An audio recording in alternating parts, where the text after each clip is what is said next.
Hello Aries, Sun, Moon, Rising, and Venus signs. Kamusta kayo? Sana po'y nasa mabuti kayong kalagayan. Welcome back po sa Star Tarot. Kung bago kayo dito, welcome din kayo. Thank you sa inyong support. I truly appreciate it. God bless you all. Tingnan natin kung anong paunang mensahe ninyo. Aries, we have Ace of Pentacles. Napakaganda naman. Paunang mensahe pala. Magandang pasabog na to. Kasi Ace of Pentacles is a new beginning energy. No? Ace is a number one, is new beginning, fresh start, new chapter sa buhay ninyo, new phase na magaganap. And this is a Pentacle energy, so this is linked to pera, this is linked to source of income ninyo, pinagkukuhanan ninyo ng pera, yung gano'n, ano? So, napakaganda kasi most likely, meron ditong paparating na opportunity, no, na maghahatid sa inyo ng prosperity and abundance. Because Ace of Pentacles is an energy that is very, very prosperous and abundant. Kaya, masagana kayo sa pangkaperhang aspeto at this time. And it could come, no, from various sources. Yung perang ito, manggagaling ito sa kung saan-saan, ano, na hindi natin alam, depende sa inyong sitwasyon. Kayo lang ang tanging makakapagsabi nito, no, pagdating ng pagkakataon na ito. It could come from trabaho, bonus, maaring merong regalo sa inyong pera, maaring windfall of money, no, maaring mananalo kayo sa lottery, mananalo kayo sa STL, raffle, yung mga ganon, game of chance, or baka manggagaling sa inheritance, no? So it could come from various sources, Aries, but regardless kung saan man manggagaling, no, ang kaperahang ito, it's going to create a change doon sa inyong financial landscape. So magbabago na ang inyong sitwasyon pang kaperahan. Eight of Pentacles, so maaring manggagaling yan sa trabaho, no? Maaring galing yan sa financial reward ninyo sa trabaho. So this is really super good, no? Kasi sa Eight of Pentacles, masipag kayo, no? Sinasabi dito na masipag kayo, very committed, dedicated sa trabaho, matyaga, diligent, no? Kaya naman, hindi malayong mabigyan talaga kayo dito ng financial reward. No? Talagang makakakuha kayo dito ng premyo, bonus, pay raise, promotion for the job well done. What else? We have strength. Yan. You may need to activate your inner strength.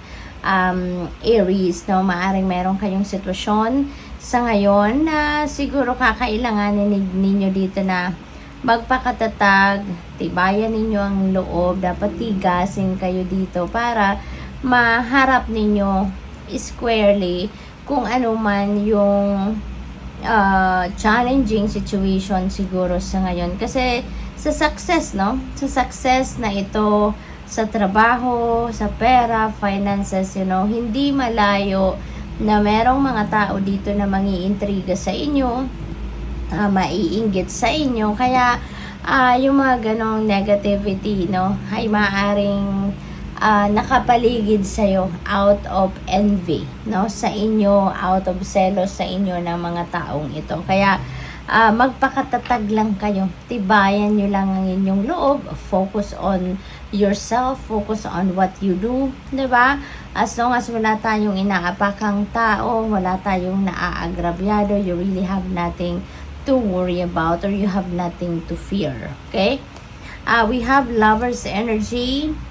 Maaaring ang iba sa inyo dito ang sitwasyon na to na kailangan ninyong magpakatatag, tibayan ang inyong loob.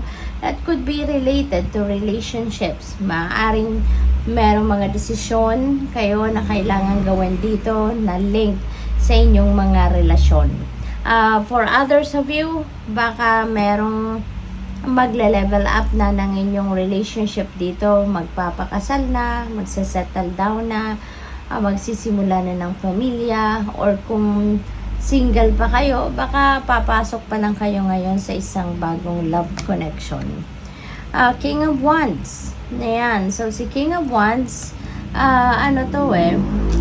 baka meron kayong negosyo na ipuput up, no, Aries. Baka nag-iisip kayo dito na maging entrepreneur aside from working 9 to 5 job, yung regular job. Baka gusto din ninyo na mag-put up ng home-based business, online business on the side. At maaring ito yung panibagong source, no, ng additional income ninyo, Aries. So, good luck to you.